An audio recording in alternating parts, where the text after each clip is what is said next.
मेरे प्यारे बच्चों, स्वागत है आपका आपके सबसे फेवरेट चैनल मैथ्स मेरा जुनून में।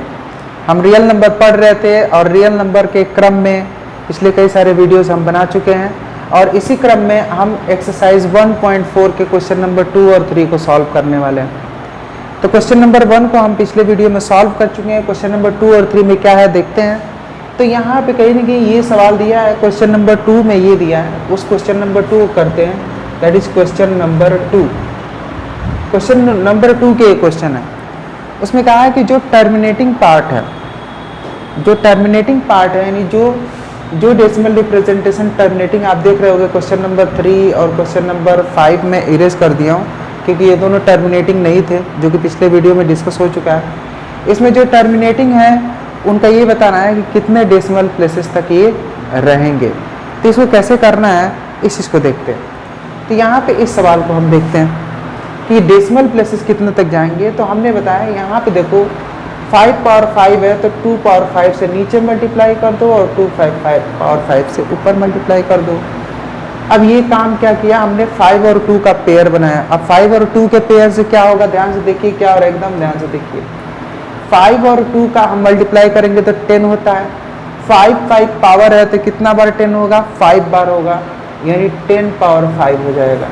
या 7th क्लास वाली गणित लगाते हैं तो इस पे भी पावर 5, इस पे भी पावर 5, तो 5 × 2 पावर 5 और यहाँ 30 एंड दैट इज 32। ठीक है, इसको ध्यान से देखोगे तो ये क्या हो गया, 10 power 5। So it is 416/10 power 5, जिसको हम लिखेंगे कि भाई 10 पावर 5 का मतलब 10 डेसिमल जो है 5 प्लेस इधर आने वाला है, तो ये होगा 0.00416 हो गया।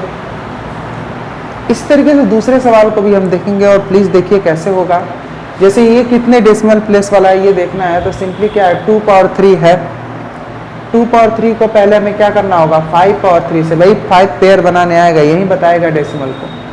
5 पावर 3 से ऊपर नीचे मल्टीप्लाई करेंगे तो यहाँ नीचे देखोगे 2 × 5 पावर 3 हो गया और ऊपर हो गया 17 × 5 पावर 3 दैट इज 125। ठीक है, अब यहाँ पे देखोगे 10 पावर 3 हो गया नीचे। ठीक है, दिया जाएगा, इसको सॉल्व करोगे 10 टू द पावर 3 है, 3 अंक के बाद से डेसिमल आएगा दैट इज 2.125। ये डेसिमल 3 स्थानों तक गया है। क्योंकि देखो सच्चाई ये समझो कि कहीं ना कहीं यहाँ पावर 5 जा रहा है तो डेसिमल 5 प्लेसेस तक जाएगा, यहाँ पावर 3 जा रहा है तो डेसिमल 3 प्लेसेस तक जाएगा। आपको 2 और 5 का हमेशा पेयर बनाना होगा। यहाँ पे फिर से अगर आपको रिमेंबर होगा तो इसको पहले हमें सिंपल करना होगा। 5 3 = 15 and 5 3 = 15, 5 2 = 10 and this is something like this 320। After solving this it comes to be into 2 that is 32, then into 2 into 5. Now it is done. 3/2 power 6 into 5.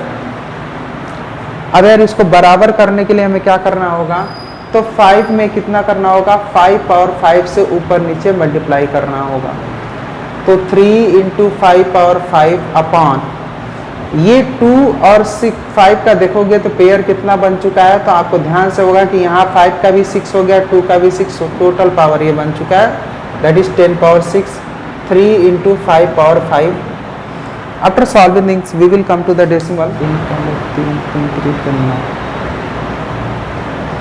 इसको ध्यान से देखिए, ये हो गया। आप इसको आप समझ सकते हैं कि इसको क्या लिख सकते हैं हम, 0.009375, 0.009375। तो इस तरीके से ये सवाल भी हो गया। आप करेंट के 4th वाले क्वेश्चन पे आइए, तो यहाँ पे बस अब आप देख सकते हैं, इसको भी अगर डेसिमल में चेंज करना है तो यहाँ पेयर बनाना बाकी है। यहाँ पे 23/2 पावर 3 है और नहीं, पेयर बनाने की ज़रूरत ही नहीं है, यहाँ पे पहले से पेयर है। तो 2 × 5 पावर 3 करेंगे दैट इज 23/10 पावर 3 और ये आप समझ रहे होगे 2 3 प्लेसेस तक गया। तो आपको समझ में आने लगा होगा कि सवाल कैसे धड़ाधड़ हो रहे हैं। और इस तरीके से आप चूँकि सवाल तो सारे कर सकते हैं इसके बाद वाले, लेकिन जो भी 1-2 अब बचे हैं उसको भी हम कंप्लीट करते हैं। लेट अस सी। ये सवाल है, अब इस सवाल को भी हम कंप्लीट करते हैं। तो कैसे होगा, पहले हमें सिंप्लीफाई करना होगा। 3 2 = 6 and 3 5 = 15 that is 2/5 and no need to tell this is 0.4, ये आपको समझ में आ गया होगा। नाउ दिस वन 5 7 जा 35, 5 10 जा 50, तो ये भी हो गया। अब 7/10 हो गया, तो ये बताने की ज़रूरत नहीं है 0.7। तो ये तो सवाल सीधे थे, ये सीधे हो गए। यहाँ पे हर बार मैंने एक चीज़ का ध्यान रखा कि कहीं ना कहीं ऊपर नीचे का पावर जो है, ऊपर नीचे में अगर कोई चीज़ कॉमन है तो उसे सॉल्व करने के बाद ही ये रूल हमें लगाना है। इस बात का इम्पोर्टेंस है, इसे समझना चाहिए आपको, ठीक है। नंबर 3 है एक्सरसाइज 1 पॉइंट का क्वेश्चन नंबर 2 हमने सॉल्व किया। क्वेश्चन नंबर 3 है the following real numbers have decimal expansion as given below. यहाँ रियल नंबर्स 3 रियल नंबर्स दिए हैं सवाल में। In each case decide whether they are rational और not. They are rational and of the form p by q. What can you say about the prime factor of q? तो कहने का मतलब पहले तो ये चेक करो कि वो रेशनल है कि नहीं। तो पहले देखा जाए ये वाला, तो ये वाला टर्मिनेटिंग टाइप का है, तो ये रेशनल है। भाई रेशनल के बारे में यही तो बताया क्या है, ये रेशनल नंबर है। यहाँ पे ध्यान से देखो तो यहाँ पैटर्न ही बताता है कि ये टर्मिनेटिंग तो नहीं है, टर्मिनेटिंग तो नहीं है, ये रिपीटिंग भी नहीं है, क्योंकि यहाँ 1 2 0, यहाँ 1 2 0 0, 1 2 0 0 0, मतलब इसमें कोई एक पैटर्न रिपीट नहीं होने वाला है। इसका मतलब ना तो ये टर्मिनेटिंग है ना तो रिपीटिंग है, तो ये इरेशनल नंबर के कैटेगरी में आएगा। तो ये रेशनल तो नहीं हो जाएगा, ये क्या हो जाएगा, इरेशनल नंबर हो जाएगा। इरेशनल नंबर का ये भी एक तरीका है। इस तरीके से आप बहुत सारा इरेशनल नंबर लिख सकते हो, जैसे कि 1.2000, 2000, 200000, 2 ऐसे करके चलता जाएगा। इरेशनल नंबर लिखने का ये भी एक फॉर्मेट है। इसके अलावा इरेशनल नंबर क्या जानते हो, √2, √3, 2 + √3, 1/√7। अगर आपको रिमेंबर होगा तो इस तरीके से हम रेशनल नंबर लिखते थे। अब आपको इरेशनल नंबर इस तरीके से लिखते थे। ये सारे ऑप्शन है।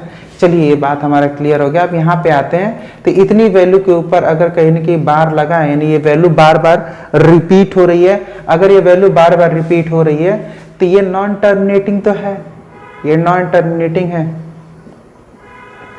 लेकिन रिकरिंग भी है। क्यों, क्योंकि एक वैल्यू बार बार रिपीट हो रही है ना। और ऑब्वियसली ऐसे को हम रेशनल नंबर की कैटेगरी में लेते हैं। This is in the category of rational number. तो ये भी रेशनल नंबर की कैटेगरी में आ गया। अब यार रेशनल नंबर कौन है, इरेशनल नंबर कौन है, ये बात क्लियर हो गई। अब उसके बाद हमें देखना है कि what can you say about prime factor of Q. Q के प्राइम फैक्टर के बारे में, मतलब कि ये डेसिमल रिप्रेजेंटेशन है, लेकिन ये किसी रेशनल नंबर का पार्ट है, यानी p/q के फॉर्म में लिखा जा सकता है।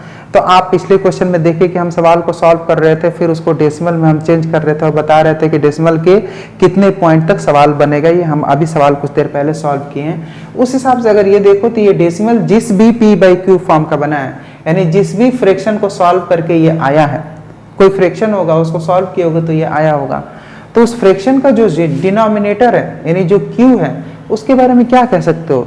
तो मैंने बताया था कि अगर कोई भी डेसिमल टर्मिनेटिंग टाइप का है तो उसका डेसिमल, उसका जो डिनोमिनेटर है वो 2m 5n के फॉर्मेट में होगा। यानी इसमें केवल 2 प्राइम नंबर्स होंगे, इसके प्राइम फैक्टराइजेशन में वो 2 होगा और 5 होगा। ये बात मैं डिस्कस कर चुका हूँ।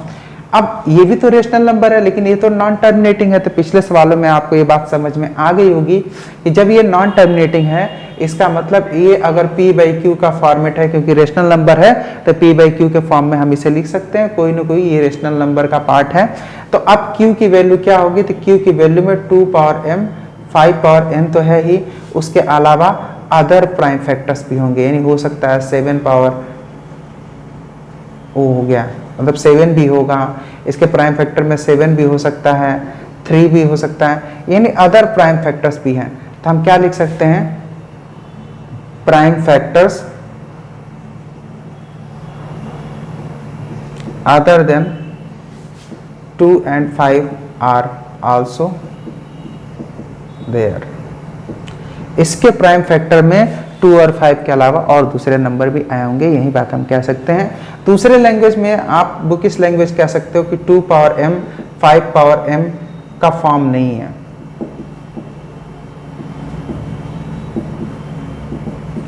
ये लाइन भी लिख सकते हो। सो मुझे बच्चों मेहनत करते रहिए। और मैं ये आपका रियल नंबर चैप्टर खत्म हो गया। सारे एनसीईआरटी क्वेश्चन हम डिस्कस कर लिए। अब मैं अटैच करने वाला हूँ इस वीडियो के साथ एक क्वेश्चन पेपर रियल नंबर के क्वेश्चंस, उसमें अच्छे अच्छे क्वेश्चंस भी होंगे और प्रैक्टिस क्वेश्चंस भी होंगे, उनको आप प्रैक्टिस करें।